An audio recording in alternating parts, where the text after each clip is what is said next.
Eu já tive a oportunidade de apresentar esse requerimento e anunciar aqui na sessão, mas eu faço questão de lê-lo e, inclusive, as suas justificativas, senhor presidente. Um requerimento em que, nos termos do artigo 218 do Regimento Interno do Senado Federal, requeiro o voto de pesar pelo falecimento do senador José Benedito Canelas, ocorrido em 1º de janeiro de 2016, com a inserção em ata das homenagens de pesar do Senado Federal à família enlutada. Mato Grosso, senhor presidente, começou o ano de 2006 com uma grande perda. A morte do ex-senador Benedito Canelas, meu amigo pessoal, homem experiente, de gosto refinado e de uma lucidez que manteve ativo no mundo político, onde começou como vereador em Cáceres, ainda em 1965, onde ele conquistou, senhor presidente, senador Eumano, esse político brilhante do meu estado, a sua primeira candidatura a vereador da cidade de Cáceres, ele teve 72% dos votos válidos da cidade, mais votos do que o prefeito eleito, como vereador da cidade. Eu acho que isso é inédito no país. E logo depois, ele elegeu-se deputado estadual também o mais votado da história do Mato Grosso, em 1970. E depois, 4 anos, em 1974, ele foi eleito também o deputado federal mais votado do estado à época. E, mais 4 anos após, ele foi eleito senador da República também, concorrendo, inclusive, com o ex-governador à época, com outros candidatos, sendo também o mais votado. Por isso, teve uma brilhante carreira política, principalmente naquilo que é mais importante, que é o reconhecimento da população através do voto. Canelas foi um desbravador, destes que marcam a história de Mato Grosso. Com a mesma estirpe de Enio Pepino, fundador de Sinop e outras cidades do norte, também Norberto Schwantes, na região do Araguaia, ele enfrentou o Cerrado e abriu novas cidades na região da Grande Cáceres, como São José dos Quatro Marcos, Reserva do Cabaçal e inúmeras outras cidades. Na época, ele presidia a Codemate, Companhia de Desenvolvimento do Estado de Mato Grosso, que hoje foi extinta. Recebeu essa missão do seu amigo pessoal, o então governador Pedro Pedrocian, que o havia convencido a trocar São Paulo por Mato Grosso. Como senador, Canelas chegou a ser um dos homens mais influentes da República. Fazia parte do restrito grupo que despachava diretamente com o então presidente João Batista Figueiredo, a quem emprestava a sua sensibilidade política e visão estratégica. E em Mato Grosso, ganhou muito com essa proximidade entre Canelas e o presidente da República. Foi um período em que o governo federal fez grandes aportes de recursos lá no nosso estado, que resultaram na abertura de muitas estradas, construção de pontes e o surgimento de muitas cidades. Alguns anos depois, Canelas começaria a vida política em Rondonópolis. Canelas, lá na minha cidade, em Rondonópolis, ele que começou também a sua trajetória como uma grande liderança, foi lá, quando eu, como candidato ao meu primeiro mandato, ele espontaneamente foi à minha cidade, Rondonópolis, se oferecer para ser o meu coordenador de campanha. Ele que teve toda essa trajetória, não perdeu nenhuma eleição, ou seja, foi todas essas candidaturas que aqui eu disse, todos os mandatos, e resolveu não ser mais candidato. E foi o meu coordenador, para minha felicidade, eu que não tinha nenhuma experiência, e na região da Grande Cáceres, eu tive uma estupenda votação, já no meu primeiro mandato, sendo o 3º deputado mais votado do meu estado. E durante todos os meus mandatos, do 1º ao 6º mandato, sempre o senador Canelas estava lá me ajudando, coordenando as minhas campanhas e que me fez também ser o deputado federal mais votado por 2 vezes consecutivas e o mais votado da história do Mato Grosso. Claro, aprendi muito com Canelas. Por isso que eu quero aqui dizer que ele foi um incentivador da minha carreira. Sempre me emprestou a sua experiência, a sua lucidez para guiar os meus passos. Ele foi o primeiro a me entusiasmar pela candidatura. Foram 7 campanhas eleitorais, como eu disse, 6 de deputado federal e agora também na minha campanha de senador, ele já com muito mais limitação, dada a sua fragilidade, mas estava lá me ajudando, indo visitar as pessoas, já não com a mesma energia para visitar a cidade do interior, mas sempre também me incentivando nessa trajetória. E, aliás, tive a felicidade de ser agora senador pelo meu estado, e a primeira vez na história do meu estado, um senador é eleito que não estivesse no palanque do governador eleito também no primeiro turno.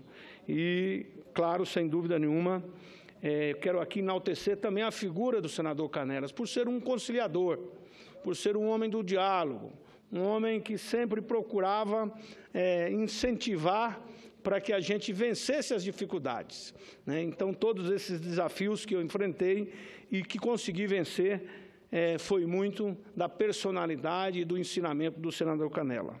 Por isso, eu quero aqui reconhecer que o meu estado deve muito a esse homem que, às vezes, até como incompreendido também, porque, principalmente pela sua trajetória brilhante, as lideranças não concordavam com ele de parar com a política, porque, às vezes, a política é assim, né? Diz que a gente entra pelos amigos e não sai pelos inimigos, né?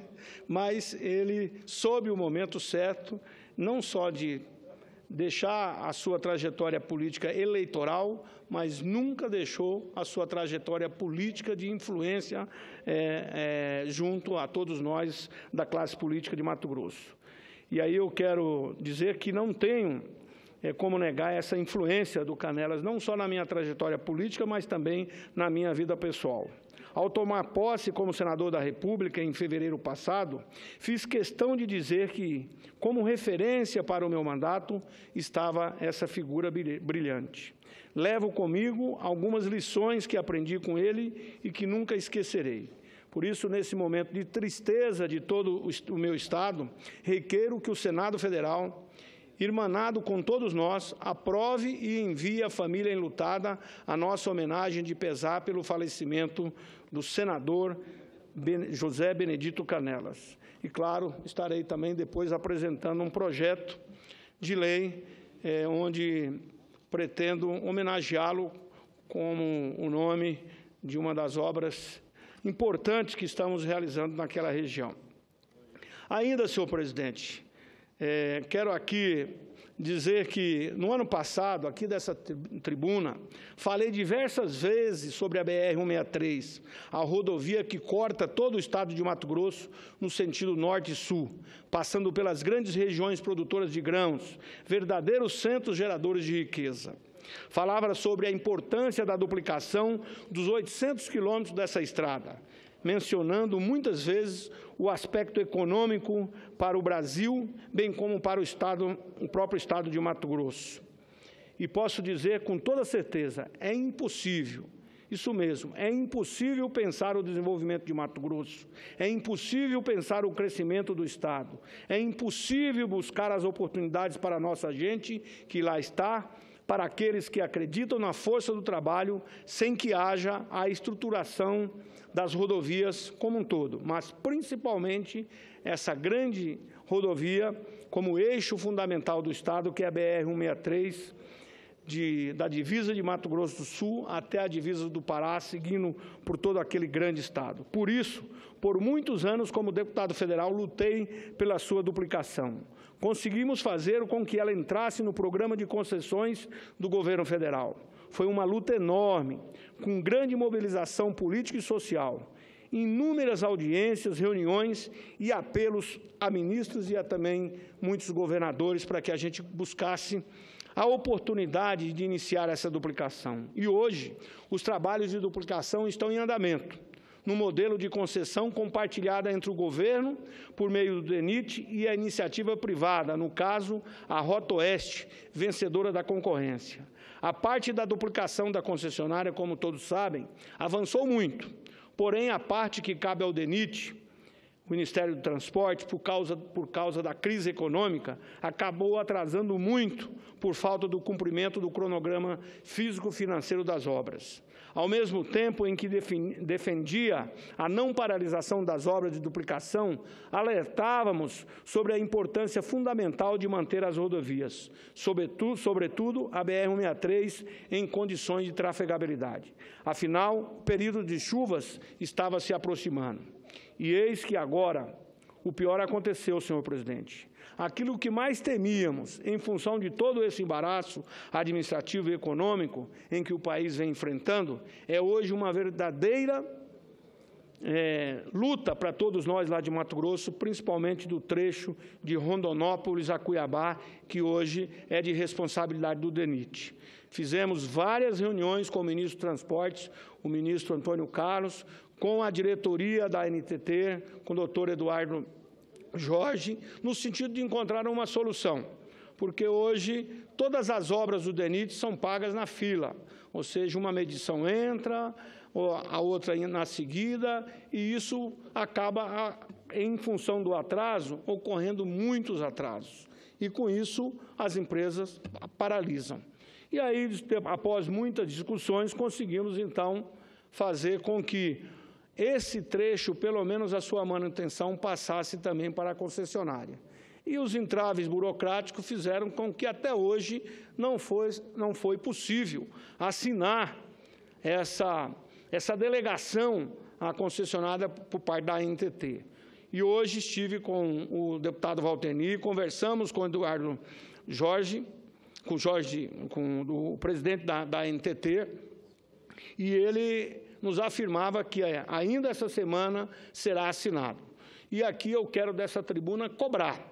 Assim como falei com o ministro Antônio Carlos, quero aqui cobrar também da NTT, não só a fiscalização, porque foi suspenso os trabalhos de manutenção, obras que já estavam licitadas por parte do DENIT, e com isso não temos nenhuma manutenção desse trecho tão importante. E o volume de acidentes, já disse aqui, já repeti por muitas vezes, nesse trecho de Rondonópolis até Cuiabá, Posto Gil, é o trecho que mais acidentes frontais ocorrem no Brasil.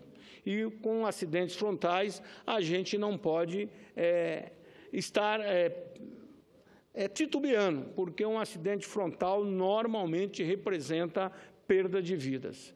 Felizmente, com as obras que já foram feitas, conseguiu-se diminuir em 28% o número de acidentes.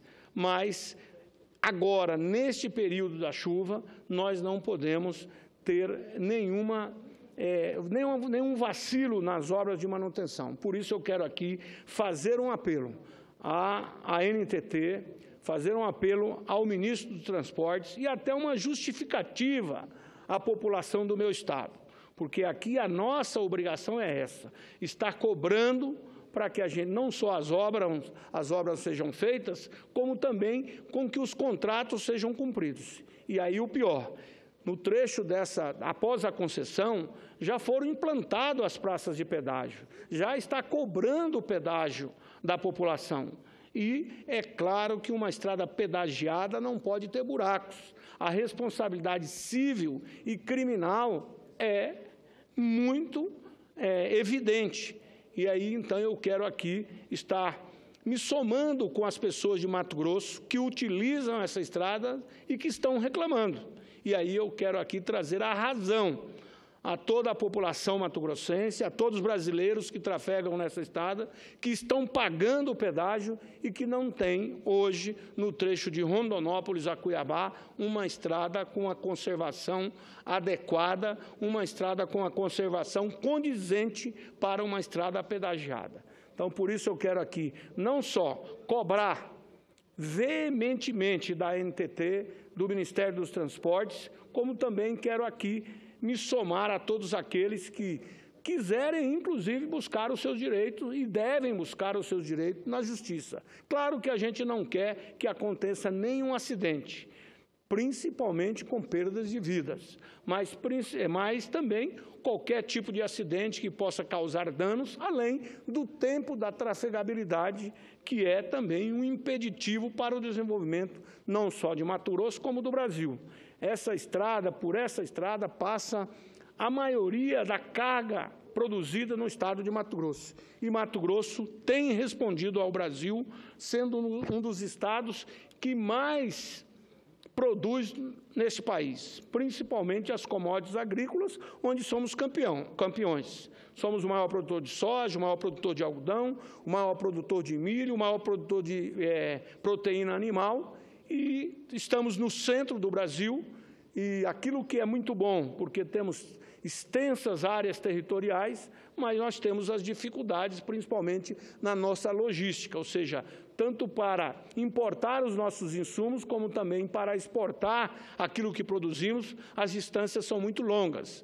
O nosso estado são 900 mil quilômetros quadrados, e a maioria do nosso transporte ainda se dá através das rodovias. Por isso, tenho persistido, insistido, trabalhado tanto para que a gente possa fazer com que o Brasil, principalmente o governo federal, reconheça com que Mato Grosso merece ter mais investimento nessa questão da nossa logística de transporte. Felizmente, já tivemos a ferrovia chegando ao município de Rondonópolis.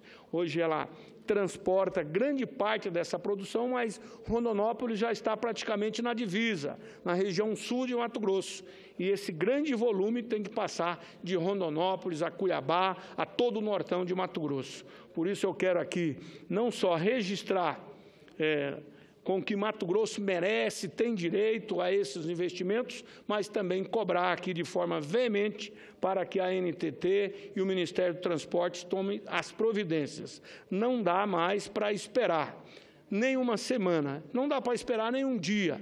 Espero que realmente esse contrato seja assinado esta semana e que as obras da manutenção sejam lá de forma intensiva. Um trabalho de 24 horas por dia, porque com as chuvas intensas, e é bom dizer também que neste momento é o momento que estamos fazendo a colheita.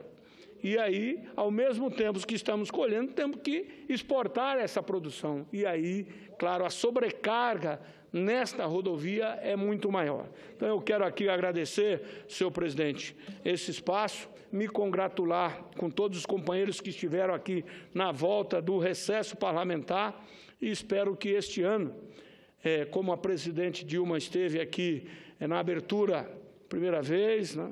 A presidente esteve aqui na abertura dos nossos trabalhos. Agora há pouco assinei até aqui uma PEC do senador Ferraço, no sentido de passar com que seja exigência, ou seja, que todo o início do ano legislativo, o presidente da República, e aí nós estamos falando, não é do atual, do futuro, que todos os presidentes da República tenha por obrigação de vir aqui dar satisfação do seu planejamento dentro do ano fiscal e do ano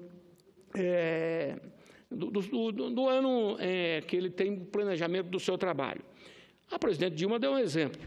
Agora, espero que também aquilo que ela falou, que ela amplie esse diálogo no sentido da gente encontrar os caminhos para promover o desenvolvimento, para promover principalmente a geração de riqueza e a geração de emprego no nosso país. A situação é preocupante. Já disse aqui em outras oportunidades, nesses 25 anos que aqui estou, nunca tivemos uma crise política e uma crise econômica ao mesmo tempo. Por isso, a gravidade é muito maior. Em outros momentos, já tivemos crise econômica, outras crises políticas, agora não. Temos duas crises acumuladas.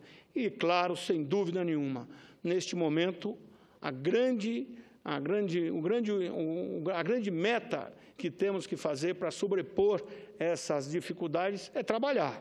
Agora, cabe ao presidente e ao governo, principalmente ao diálogo.